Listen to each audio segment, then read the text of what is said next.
Hello नमस्ते। Hope you all are good. Myself Janhavi Jamdar और आज हम क्लास 6 का 8 चैप्टर डिस्कस करने वाले हैं जिसका टॉपिक है बॉडी मूवमेंट्स। ठीक है। सो स्टूडेंट्स, हम अपनी डे टू डे लाइफ में बहुत सारी एक्टिविटीज़ परफॉर्म करते हैं। हम खेल रहे हैं, हम पढ़ रहे हैं, हम खा रहे हैं, तो हम इतनी सारी एक्टिविटीज़, इवन जब हम शांत बैठते हैं, एक जगह पर स्टिल बैठते हैं, there is something common in each of these activities. ठीक है। तो अगर हम इतनी सारी एक्टिविटीज़ परफॉर्म कर रहे हैं, अलग अलग सब्जेक्ट की एक्टिविटीज़ परफॉर्म कर रहे हैं, तो इनमें कॉमन क्या होगा? So one thing which is common is movement. ठीक है। तो मूवमेंट क्या होता है, किस वजह से पॉसिबल होता है, ठीक है, क्या रीजंस हैं जिसमें अलग अलग मूवमेंट्स हमारी बॉडी में या दूसरे ऑर्गेनिजम्स में हमें देखने को मिलते हैं, वो हम इस चैप्टर में डिस्कस करेंगे। So without delay let us proceed. Human body is the result of millions of years of evolution. The basic structure of human body is made up of bones and muscles. ठीक है। तो human body जब से existence में आई है तब से same नहीं है। ठीक है। हम nature को लेके time के साथ साथ हमारी body को क्या करते गए, हम change करते गए हैं, adapt करते गए हैं environment से। ठीक है। So इस procedure को हमने क्या नाम दिया है? evolution नाम दिया है। और evolution बाद जो आज हम present body structure देखते हैं वो उस समय से काफ़ी different है। ठीक है। तो जो मेन बॉडी जो स्ट्रक्चर है वो किन चीज़ों से बना है? बोन्स एंड मसल्स से। ठीक है। बॉडी मूवमेंट क्या होता है? द एक्ट और process of moving a body part with respect to the whole body. ठीक है। केवल एक पोजीशन पर स्टिल रहकर केवल हम बॉडी पार्ट को बॉडी के रिस्पेक्ट में मूव कर रहे हैं। ठीक है। या वो ब्लिंकिंग ऑफ आईज हो, मूविंग ऑफ हैंड्स हो। ठीक है। तो ये क्या होगा? केवल और केवल एक बॉडी पार्ट का मूवमेंट हो रहा है और इसको हम क्या नाम देते हैं? बॉडी मूवमेंट नाम देते हैं। ठीक है। लोकोमोशन क्या होता है? तो लोकोमोशन मतलब ये होगा, अब मूवमेंट के साथ साथ आप आपकी प्लेस भी चेंज कर रहे हो। ठीक है। If I walk from here to here, तो मैंने क्या किया है? अपनी पोजीशन चेंज किया है। ठीक है। तो यहाँ पर एक जगह से दूसरी जगह के मूवमेंट को हम क्या नाम देंगे? लोकोमोशन नाम देंगे। ठीक है। ये पर्सन यहाँ पर केवल एक्सरसाइज कर रहा है, मूविंग ऑफ हैंड्स एंड जो भी बॉडी की एक्सरसाइज हो रही है एक जगह पर स्टिल रह के हो रही है। So it is known as body movement. And यहाँ पर ये जो है वो क्या कर रही है? रन कर रही है। तो रन करने में क्या होगा? ऑब्वियसली पोजीशन चेंज होगी, प्लेस चेंज होगी। तो यहाँ पर इस मूवमेंट को हम क्या नाम देंगे? लोकोमोशन। ठीक है। So hope difference between movement and locomotion is clear now. Next, movement in humans. तो मूवमेंट इन ह्यूमंस दो मेन सिस्टम्स की वजह से पॉसिबल होता है। पहला होता है स्केलेटल सिस्टम, नेक्स्ट होता है मस्कुलर सिस्टम। हमने शुरुआत में ही ये बात डिस्कस किया है कि बोन्स और मसल्स को मिलके पूरा बॉडी का एक मेन स्ट्रक्चर बनता है। तो इन दोनों के सिस्टम को की वजह से क्या होता है? हमारे ह्यूमन बॉडी में मूवमेंट पॉसिबल होता है। ठीक है। First we will discuss about the skeletal system. This system provides a definite shape to the body and protect the internal organs. ठीक है। तो ये एक बेसिक स्ट्रक्चर बनाता है हमारी बॉडी में। ठीक है। और जो कि क्या कर रहा है? अदर इंटरनल ऑर्गन्स को क्या करके रख रहा है? प्रोटेक्ट करके भी रख रहा है। ठीक है। Then it comprises of bones, cartilage, ligaments and tendons. तो ये जो सिस्टम है इसमें हम 4 पार्ट्स को मिलकर ये सिस्टम बनता है। कौन कौन से होंगे? Bones, cartilage, ligaments and tendons. तो स्केलेटल सिस्टम में ना केवल बोन्स होती है बल्कि अदर 3 कंपोनेंट्स भी प्रेजेंट होते हैं। The scientific study of the structure and function of skeleton and bony structures is known as osteology. तो जब हम बोन्स की स्टडी की बात करते हैं, सो हर टाइप के जितने भी बोनी स्ट्रक्चर्स की जो स्टडी होगी उसको हम क्या कहते हैं? ऑस्टियोलॉजी। ठीक है। ये एक इम्पॉर्टेंट क्वेश्चन है, कहीं पर भी आ सकता है कि स्टडी ऑफ बोन्स को क्या कहते हैं, तो यहाँ पर क्या आंसर होगा इसका? ऑस्टियोलॉजी। नेक्स्ट हम मेन चीज़ पर जाते हैं, वो है स्केलेटन। ठीक है। हर किसी ने स्केलेटन देखा होगा, एक बोनी सा स्ट्रक्चर होता है। ठीक है। या तो मूवीज़ में देखा होगा, साइंस लैब में देखा होगा। तो बेसिकली स्केलेटन क्या है? A skeleton is an internal structure in organisms which helps in bringing about movement. ठीक है। तो ये एक इंटरनल स्ट्रक्चर बनता है ऑर्गेनिज्म का, किससे? स्केलेटन से, which helps in bringing about the movement. ठीक है। एक बेस प्रोवाइड कर रहा है ये ओवरऑल बॉडी के स्ट्रक्चर का। Provides structural framework and support the body. तो ये बॉडी को एक स्ट्रक्चरल फ्रेमवर्क प्रोवाइड कर रहा है जिससे बॉडी क्या कर सके? इजीली मूव कर सके। Infants have more than 300 bones which fuse and form larger bones, and so an adult human has 206 bones. ये एक important fact है कि जब एक infant बॉर्न होता है, ठीक है, तो इन्फेंट की जो बोन्स रहेंगी वो कितनी होंगी, मोर देन 300 बोन्स, ठीक है। तो एट प्रेजेंट हमें इतना पता है कि एक ह्यूमन बॉडी में 206 बोन्स होती हैं, ठीक है, बट पहले से ऐसा नहीं होता है। एज अ चाइल्ड यहाँ पर क्या होता जाता है कि चाइल्ड रहते रहते फिर जितनी एज बढ़ती जाएगी तो बोन्स आपस में क्या करती जाती हैं, फ्यूज़ करती जाती हैं, and at last total bones कितनी होती है, 206, ठीक है। तो शुरुआत से कितनी होंगी, मोर देन 300, जो टाइम के साथ साथ क्या होती जाएंगी, फ्यूज़ होती जाएंगी, और एडल्ट ह्यूमन बॉडी में कितनी बोन्स होती हैं, 206, ठीक है। ह्यूमन जो स्केलेटन है, ठीक है, उसको पहले हम डिटेल में यहाँ पर देख लेते हैं कि कैसे किन किन पार्ट से बना हुआ है। स्टार्टिंग फ्रॉम द हेड, इस स्ट्रक्चर को हम कहते हैं स्कल, ठीक है। जैसे हम ड्राइव करते टाइम क्या करते हैं, वियर हेलमेट बोलते हैं, ठीक है, तो हेलमेट का काम क्या होता है, हेड को प्रोटेक्ट करना होता है। तो सिमिलरली ये हमारे क्या करता है, एक इंपॉर्टेंट बॉडी पार्ट जिसको हम कहते हैं ब्रेन, उसे क्या करता है, प्रोटेक्ट करके रखता है, ठीक है। तो ये हेलमेट लाइक स्ट्रक्चर होता है जो हमारे ब्रेन को प्रोटेक्ट करके रखता है, इसे हम क्या कहते हैं, स्कल कहते हैं, ठीक है। मूविंग ऑन, यहाँ पर इस पोर्शन को हम कहते हैं शोल्डर बोन, ठीक है। शोल्डर बोन क्या होता है, जब भी हम पुश या पुल वाली एक्टिविटीज करते हैं, ठीक है, तो यहाँ पर हमें मूवमेंट क्या करता है, दिखने को मिलता है। तो ये किस वजह से पॉसिबल है, शोल्डर बोन से, ठीक है। नेक्स्ट हम थोड़ा और आते हैं, यहाँ पर हमें एक केज लाइक स्ट्रक्चर दिखता है, ठीक है। ये केज लाइक स्ट्रक्चर हमें सभी को पता होगा कि इसे हम क्या कहते हैं, रिब केज, ठीक है, क्योंकि केज लाइक स्ट्रक्चर है इसलिए हमने इसको नाम क्या दिया है, रिब केज, ठीक है। तो ये रिब्स से बना होगा, ठीक है, क्योंकि रिब्स का केज है इसलिए इसको नाम दिया है रिब केज, ठीक है। और ये रिब्स से मिलके बना होता है, और हर एक साइड पर कितनी रिब्स होंगी, टोटल 12 रिब्स होंगी, ठीक है, 12 रिब्स ऑन ईच साइड। अब इसका फंक्शन क्या है, तो ये केज लाइक स्ट्रक्चर है तो कहीं ना कहीं किसी चीज़ को ये प्रोटेक्ट कर रहा होगा। सो इंटरनल ऑर्गन्स, ठीक है, जैसे कि लंग्स की बात करते हैं हम, हार्ट की बात करते हैं हम, ठीक है, ऐसे ऑर्गन्स को ये क्या करता है, प्रोटेक्ट करता है।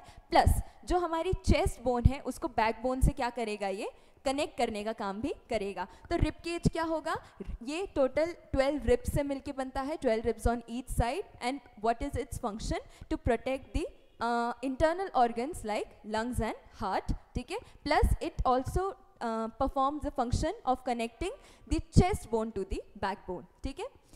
now we'll talk about the most well known bone, that is backbone, ठीक है। जब भी हम कहते हैं posture के बारे में, body posture के बारे में, तो वो basically किसको रेफर कर रहे हैं, backbone को रेफर कर रहे हैं, ठीक है।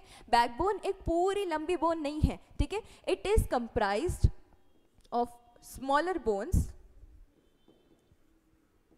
जिसे हम कहते हैं वर्टिब्रे, ठीक है। ये वर्टिब्रे कंप्राइज करके क्या बनता है, हमारा पूरा बैकबोन बनता है, और ये छोटी छोटी बोन्स को मिला के पूरा हमारा पोस्चरल जो स्ट्रक्चर है वो यहाँ पर मिलता है, ठीक है। सो बैकबोन का काम क्या है, हेड से लेके टोटल लोअर बैक तक हमें क्या मिलता है, ये पूरा बैकबोन मिलता है, ठीक है। सो यहाँ पर हमने ये बोन्स देख ली। अब एक और मेन है जिसको हम कहते हैं पेल्विक बोन, ठीक है। रिब केज का काम क्या था, अपर एब्डोमिनल ऑर्गन्स को प्रोटेक्ट करना। यहाँ पर पेल्विक बोन का काम क्या होगा, लोअर एब्डोमिनल ऑर्गन्स को क्या करना, प्रोटेक्ट करना, ठीक है। जैसे कि हम जो यूरिनरी सिस्टम की बात करते हैं तो वो बेसिकली कहाँ पर कंप्राइज्ड है, पूरा ये पेल्विक बोन के प्रोटेक्शन में कंप्राइज्ड है, ठीक है। क्लियर हो गया ये चीज़। अब दो इंपॉर्टेंट फैक्ट हमें याद रखने हैं, हम बोन्स की बात कर रहे हैं। सो जो लॉन्गेस्ट बोन है ह्यूमन बॉडी की वो कौन सी होगी, तो लोगों को लगता है कि क्या होगी, बैकबोन होगी, ये इतनी लंबी है, पर अभी हमने एक फैक्ट पढ़ा क्या कि ये केवल एक बैकबोन, एक पूरी बोन नहीं है, बल्कि ये क्या है, छोटे छोटे वर्टिब्रेस का पूरा एक कॉम्बिनेशन है। सो कौन सी दिख रही है हमें यहाँ पर, ये जो लेग में ये जो हमें बोन दिख रही है लंबी सी, ये क्या है, longest bone of the body, जिसका नाम क्या है, फीमर, ठीक है।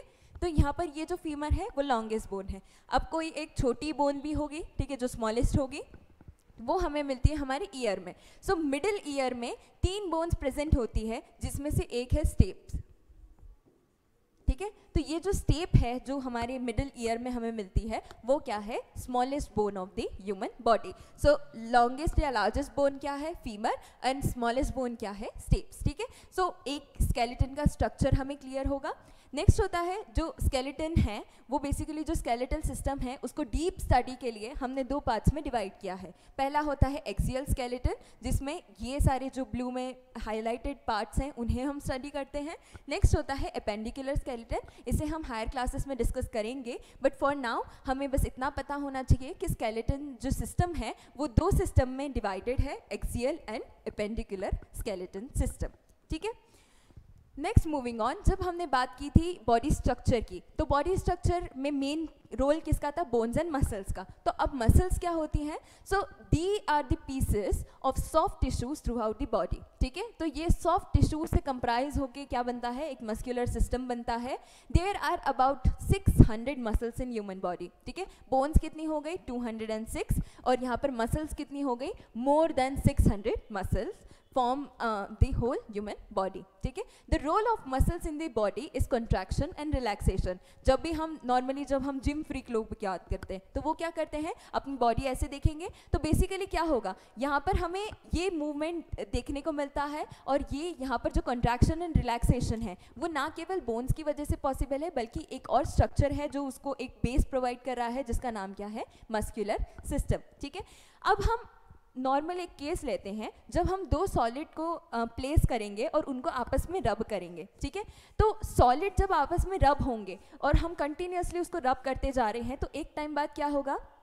उनमें वियर एंड टियर होना स्टार्ट हो जाएगा, डैमेज होना स्टार्ट हो जाएगा, ठीक है।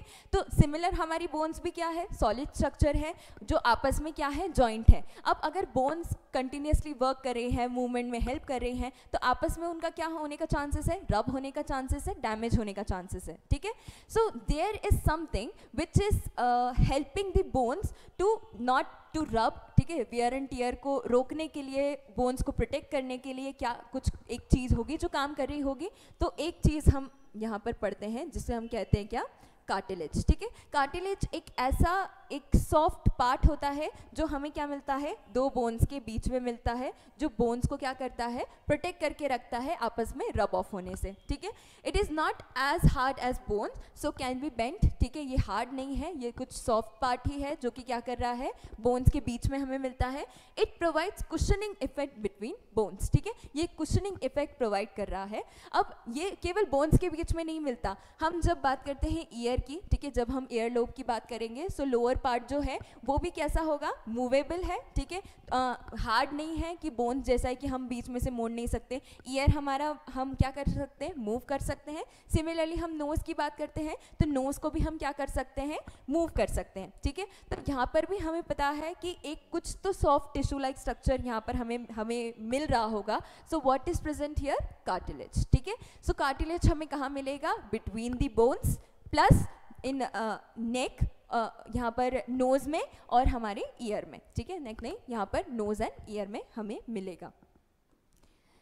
नेक्स्ट जॉइंट्स, ठीक है। अब हम बॉडी मूवमेंट कर रहे हैं, ठीक है। हमारा एक ही पूरी बॉडी है, we are not like scarecrows. हम यहाँ पर क्या है? हमारी बॉडी अलग अलग तरीके से मूव कर रहे हैं, ठीक है। तो ये मूवमेंट कहीं ना कहीं क्या होगा? किसी एक ऐसी चीज़ से पॉसिबल होगा जो कि क्या कर रही है? दो सॉलिड चीज़ों को पास में ज्वाइन कर रहे हैं। तो नाम से ही समझ में आ रहा है कि ये कहीं ना कहीं ज्वाइनिंग इफेक्ट प्रोवाइड कर रहा है। So they are the points where two parts of the skeletal system are fitted together to make the movement possible, ठीक है। स्केलेटल सिस्टम के दो पार्ट्स जो हैं आपस में क्या हो रहे हैं? जॉइंट हो रहे हैं, प्लस वो मूवमेंट भी पॉसिबल करा पा रहे हैं। ऐसे पॉइंट्स को हम क्या कहते हैं? जॉइंट्स कहते हैं, ठीक है। ह्यूमन बॉडी में हम 5 मेजर जॉइंट्स की बात करते हैं: ball and socket joint, pivot joint, hinge joint, fixed joint and saddle joint, ठीक है। इन 5 जॉइंट्स की हम बात करते हैं। ये 5 जॉइंट्स मिलके क्या बनाते हैं? पूरा ह्यूमन बॉडी के मूवमेंट को पॉसिबल कराते हैं। मेजर हम ये 5 जॉइंट्स के बारे में बात करते हैं, ठीक है। सो इन्हें हम डिटेल में पढ़ते हैं। पहला जॉइंट होता है बॉल एंड सॉकेट जॉइंट, ठीक है। बॉल होगी, एक सॉकेट होगा, ठीक है। इसका स्ट्रक्चर कैसा होगा वो हम देखते हैं। The rounded end of one bone fits into the cavity of other bone, ठीक है। एक बोन होगा जिसका कुछ राउंडेड स्ट्रक्चर होगा और एक बोन होगा जिसका कुछ कैविटी लाइक स्ट्रक्चर होगा, और ये उस बॉल लाइक स्ट्रक्चर का मूवमेंट पॉसिबल करेगा, ठीक है। So rounded end of one bone end fits to the cavity of other bone, और इस वजह से मूवमेंट कहाँ पॉसिबल होगा? ऑल डायरेक्शंस में, ठीक है। अब ये कहाँ प्रेजेंट है? Hip and shoulder of human body, ठीक है। तो जब हम शोल्डर की बात करते हैं तो शोल्डर में हमने जब शोल्डर एक्सरसाइजेस हमने जो देखी हैं पी या पीटी में की होंगी, तो शोल्डर को हम राउंड मूव कर सकते हैं, साइड बाय साइड मूव कर सकते हैं। सो बेसिकली वो किस वजह से पॉसिबल होगा? बॉल एंड सॉकेट जॉइंट की वजह से, कि यहाँ पर एक राउंडेड लाइक स्ट्रक्चर है और यहाँ पर क्या होगी? कोई कैविटी लाइक स्ट्रक्चर होगा और यहाँ पर से मूवमेंट हमें पॉसिबल मिलेगा इन all direction. Similarly hip joint में भी क्या होगा? सेम फंक्शन हमें परफॉर्म करता हुआ मिलेगा। सो यहाँ पर कौन सा जॉइंट रिस्पॉन्सिबल है? बॉल एंड सॉकेट जॉइंट, ठीक है। Next moving on, pivot joint, ठीक है। Cylindrical bone rotates inside another ligament that forms a hoop round the joint, allows forward, backward and side to side movement only, ठीक है। हम नेक की बात करते हैं, ठीक है। नेक क्या होगा? 360 डिग्री तो रोटेट करेगा नहीं, ठीक है, we are not like robots. तो यहाँ पर क्या होगा कि यहाँ पर मैक्सिमम डायरेक्शंस में हमें मूवमेंट पॉसिबल मिलेगा, ठीक है। लाइक हम किसकी बात करेंगे? Forward and backward. नेक को हम फॉरवर्ड बैकवर्ड कर सकते हैं, plus side to side movement, ऐसा मूव कर सकते हैं, ऐसा मूव कर सकते हैं। So not in all direction but in maximum directions जो हमें मूवमेंट पॉसिबल मिलेगा वो किस वजह से पॉसिबल होता है? पिवट जॉइंट की वजह से। ये जनरली नेक में मिलता है हमें, ठीक है। नेक जो हेड को ज्वाइन करता है वो वाला जो पार्ट है उसमें हमें पिवट जॉइंट मिलता है, ठीक है। सिलिंड्रिकल बोन होगी यहाँ पर और यहाँ पर से मूवमेंट क्या होगा? पॉसिबल होगा, ठीक है। नेक्स्ट हिंज जॉइंट, ठीक है। हिंज हमने जनरली कहाँ सुना है? डोर की जब हम बात करते हैं तो डोर जैसा ओपन और क्लोज होता है जहाँ से वो कनेक्टेड होता है, वो जॉइंट क्या कहलाता है? हिंज कहलाता है, ठीक है। सो इसी नाम पर हमने हमारी एक बॉडी के फंक्शन की जॉइंट को भी क्या नाम दिया है? हिंज जॉइंट नाम दिया है। Brings about the movement only in back and fourth direction, ठीक है। जब हम एल्बोज की और नीज की बात करते हैं, ठीक है, एल्बो की जब हम बात करेंगे, so if we move hand like this, ठीक है, तो इसके अलावा और कोई मूवमेंट पॉसिबल है क्या एल्बो में? नहीं। तो केवल बैक एंड फोर्थ जो मूवमेंट है वो किस वजह से पॉसिबल होगा? हिंज की तरह। It is compare to the hinge of the door, ठीक है। तो डोर में क्या होगा? ओपन क्लोज वाला सिस्टम होगा, एक ही डायरेक्शन में हमें मूवमेंट मिलेगा। तो सिमिलरली हमारे यहाँ पर क्या होगा? हिंज जॉइंट का फंक्शन भी कुछ सिमिलर होगा, ठीक है। नेक्स्ट हम बात करते हैं फिक्स्ड जॉइंट की। नाम से ही समझ में आ रहा है ये कैसे जॉइंट्स हैं? इमूवेबल जॉइंट्स, ठीक है। यहाँ पर मूवमेंट पॉसिबल नहीं होगा जॉइंट्स में। तो ये कहाँ मिलेगा? ये हमें स्कल रीजन में मिलता है। बेसिकली कैसे होगा ये पॉसिबल? जो स्कल है, हम जब लोअर जॉ की बात करते हैं तो बात करते टाइम, हंसते टाइम, जितना भी है, हम ये लोअर जॉ का मूवमेंट हमेशा एक्सपीरियंस करते हैं। बट क्या हमने ये स्कल वाला जो ऊपर का पोर्शन है, अपर जॉ वाला पोर्शन है, कभी मूव करता हुआ देखा है? नहीं, ठीक है। सो क्या होगा? इस पोर्शन को हम क्या कहते हैं? फिक्स्ड जॉइंट पोर्शन, ठीक है। तो यहाँ पर क्या होगा कि ये भी मल्टीपल जॉइंट से बना है। स्कल जो है वो एक सिंगल नहीं, ये बल्कि मल्टीपल जॉइंट से बना स्ट्रक्चर है। और ये कैसे जॉइंट्स होंगे? इमूवेबल जॉइंट्स, ठीक है। And that is why they are known as fixed joints, ठीक है। लास्ट होगा सैडल जॉइंट। सैडल जॉइंट क्या होगा? One bone form the support for the another bone to rest on it, allows biaxial movement found in lower thumb part of the wrist, ठीक है। ये भी कैसा मूवमेंट होगा? जब रिस्ट में हम बात करते हैं, ये थंब वाला जो थंब फाइट सबने खेली होगी, तो यहाँ पर क्या होगा? ये जो पार्ट है इसमें भी मैक्सिमम मूवमेंट हमें क्या मिल रहा है? बायएक्सियल मूवमेंट हमें देखने को मिलता है। सो ये जॉइंट क्या कहलाएगा? Saddle joint. तो हमने 5 जॉइंट्स के बारे में पढ़ा है, ball and socket, pivot, hinge, उसके बाद fixed and last saddle joint. Hope these joints are clear to you, which are essential for the movement of human body. Next हम बात करते हैं प्लांट्स की, ठीक है। प्लांट भी मूवमेंट शो करते हैं, ठीक है। आप अगर नहीं मान रहे हो कि प्लांट लिविंग ऑर्गेनिज्म कैसे है, तो देखो ये भी मूवमेंट शो करते हैं। कैसे? ब्लूमिंग ऑफ फ्लावर्स, ठीक है। मूवमेंट की हमने डेफिनेशन क्या बोली कि मूवमेंट मतलब क्या होगा कि changes in position of a single body part with respect to the whole body, ठीक है। तो यहाँ पर क्या होगा? फ्लावर पहले बड होगा, फिर वो खिलेगा खिलेगा, ठीक है, खिलेगा, फिर उसके बाद मुरझा जाएगा। So it is what? Movement ही है ये। कहीं ना कहीं हमें चेंजेस तो देखने को मिल रहे हैं ना। So basically blooming of flowers क्या होगा? यहाँ पर एग्जाम्पल होगा मूवमेंट इन प्लांट्स का। Next, touch me not plant, ठीक है। इसके बारे में सबने देखा होगा, छुई मुई सभी खेले हैं बचपन से ही, अभी भी दिखता है। तो कई लोग क्या करते हैं? छुई मुई के साथ खेलने लग जाते हैं कि हाथ लगाओ तो पत्तियां क्या हो जाती है? बंद हो जाती है, ठीक है। सो बेसिकली क्या है? ये भी कहीं ना कहीं मूवमेंट शो कर रहा है प्लांट का।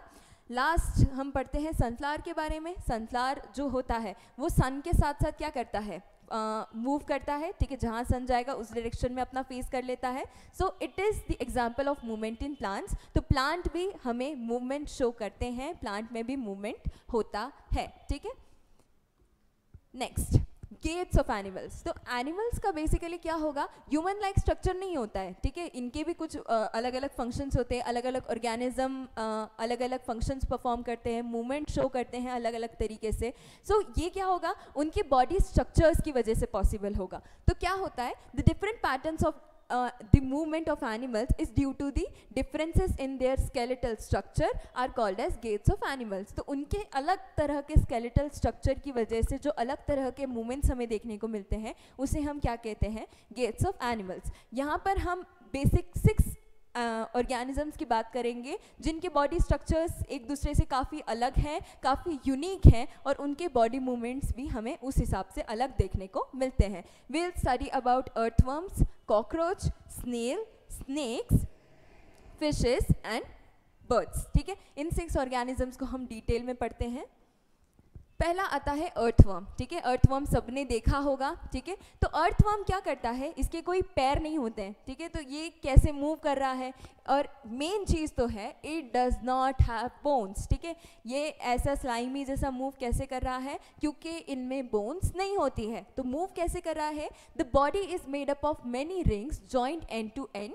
It has muscles which help to extend and shorten the body. तो ये किस वजह से मूव कर पा रहे हैं, विथ देयर मसल्स. जो रिंग लाइक स्ट्रक्चर हम यहाँ पर देख सकते हैं कि अर्थवर्म की बॉडी पे हमें रिंग लाइक स्ट्रक्चर्स देखने को मिलते हैं, और यहाँ पर इनकी जो मसल्स हैं वो उन्हें क्या करने को हेल्प करती है, मूव करने को हेल्प करती है. Repeated extension and contraction of the body muscles enable it to move through the soil. तो जब हम अर्थवर्म के मूवमेंट की बात करते हैं तो वो हमें कुछ ऐसा मिलता है कि बॉडी एक जगह पर कॉन्ट्रैक्ट करेगी, फिर एक्सटेंड करेगी, कॉन्ट्रैक्ट करेगी, फिर एक्सटेंड करेगी. तो इस टाइप का जो मूवमेंट हमें अर्थवर्म का दिख रहा है, ठीक है, कॉन्ट्रैक्शन एंड एक्सटेंशन का, इस वजह से अर्थवर्म का मूवमेंट क्या होता है, पॉसिबल होता है.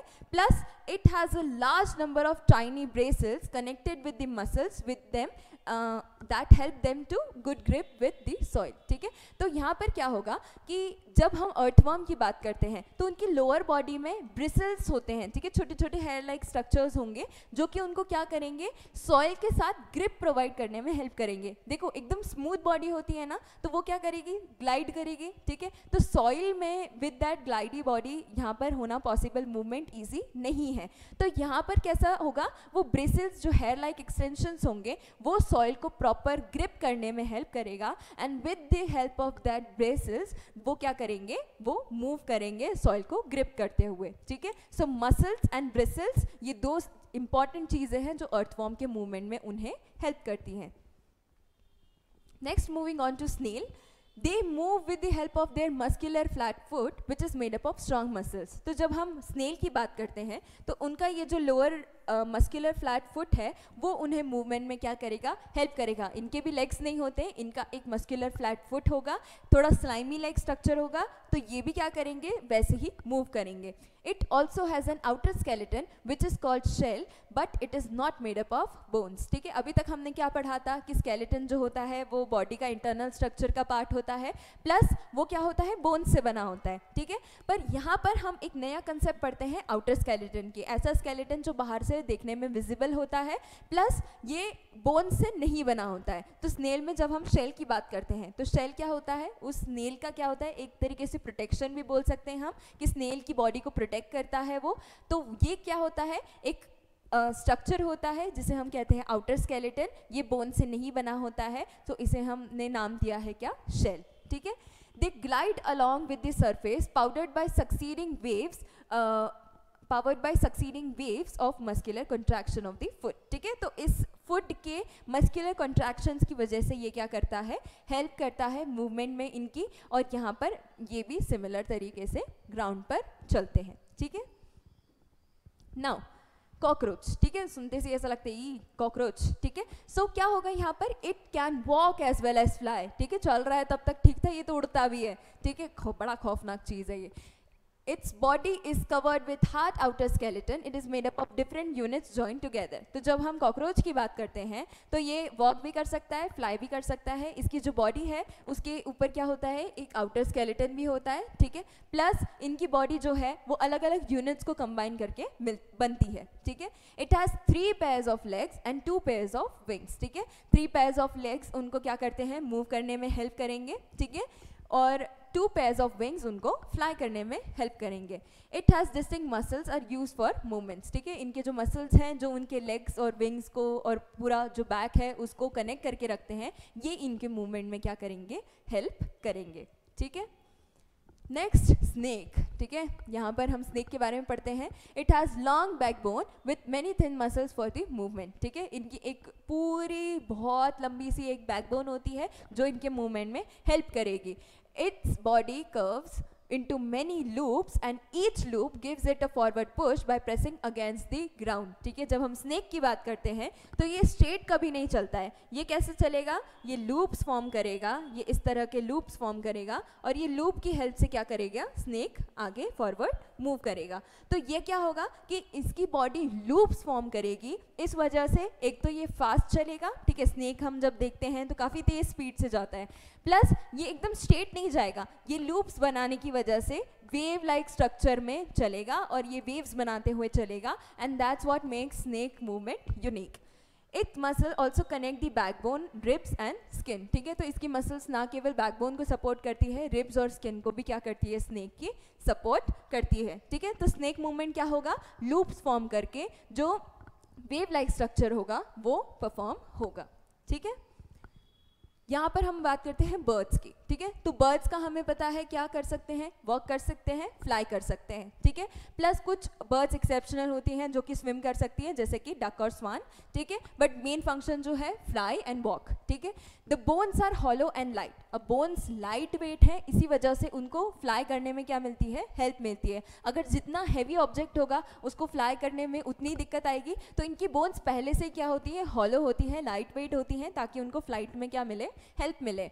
Forelimbs are modified to become wings essential for flying. जो इनकी फोरलिम्स होंगी वही मॉडिफाई होकर क्या बनी है, विंग्स बनी है, और यही विंग्स उनको क्या करती हैं, फ्लाई करने में हेल्प करती हैं. The bones of the hand limbs are used for perching and walking, ठीक है. जो bones हैं hand limbs की, ठीक है, वही उनको क्या हेल्प करेगी, वॉक करने में हेल्प करेगी, पर्च करने में हेल्प करेगी. The shoulder bones and breast bones are strong and support the muscles of flight which move the wings up and down, ठीक है. तो क्या होगा, ये वाली जो बोन्स होंगी यहाँ पर जो उनके विंग्स से अटैच्ड है, ठीक है, शोल्डर बोन्स और यहाँ पर ब्रेस्ट बोन से जो अटैच्ड है वही उनके विंग को अप डाउन मूव करने में हेल्प करेगी, क्योंकि इनके ये वाले मसल्स स्ट्रॉन्ग होना ज़रूरी है, क्योंकि ओवरऑल यही कंटिन्यूस मूव करेंगी और इसी की वजह से वो फ्लाई करने में सक्षम बन पाएंगे, ठीक है. सो ये वाली जो मसल्स है वो इनकी क्या होंगी, स्ट्रॉन्ग होंगी. सो हॉलो बोन्स, ठीक है, उसके अलावा फोरलिम्स मॉडिफाइड इनटू विंग्स और उसके अलावा स्ट्रॉन्ग शोल्डर बोन्स, इस वजह से बर्ड्स फ्लाई करने में सक्षम हैं, ठीक है. Last but not the least fishes, ठीक है. फिशेस जो हैं वो पानी में तैरती हैं, बड़ी इजीली तैरती हैं. तो ये इनके बॉडी स्ट्रक्चर की वजह से पॉसिबल है, क्योंकि उनकी बॉडी कैसी होती है, स्ट्रीमलाइन बॉडी. अब स्ट्रीमलाइन बॉडी क्या होती है, the head and tail portion is smaller than the middle portion, this body shape is known as streamline body. तो जब हेड और टेल पोर्शन नैरोअर हो in compare to middle portion, ठीक है, यहाँ हम जब फिश देखते हैं तो उसका स्ट्रक्चर कुछ ऐसा होता है, ठीक है. मतलब जो फॉरवर्ड एंड बैकवर्ड जो है वो क्या होगा, थोड़ा नैरोअर होगा, और मिडिल पोर्शन है वो क्या होगा, थोड़ा ब्रॉड होगा. तो फिश का ऐसा स्ट्रक्चर क्यों होता है, देखो जब हम एक स्विमर का एग्जांपल लेते हैं, जब कोई भी स्विमिंग करते हुए तुमने देखा होगा या खुद की होगी, तो क्या होगा, before entering into water the person dives, ठीक है. जो डाइविंग की जो प्रोसेस होती है तो हम क्या करते हैं, हाथ जो है वो ज्वाइन करते हैं और इस पोजीशन में इंसान डाइव करता है, ठीक है. सो डाइव करते टाइम ऐसा क्यों करते हैं, हम अपनी बॉडी को एक स्ट्रीमलाइन स्ट्रक्चर देते हैं. हमारी बॉडी शुरुआत से स्ट्रीमलाइन है नहीं, बट हम उसको क्या करते हैं, ऐसा स्ट्रक्चर देते हैं इस तरह की पोजीशन से, ताकि वाटर क्या हो सके, इजीली पास थ्रू हो सके, कट हो सके, और विदाउट रेजिस्टेंस हम क्या कर सके, पानी में स्विम कर सके, एंटर कर सके, ठीक है. तो फिशेस इसी स्ट्रक्चर का हेल्प लेती हैं to cut through the water and move easily, ठीक है. This body shape helps them to swim with the least resistance, ठीक है.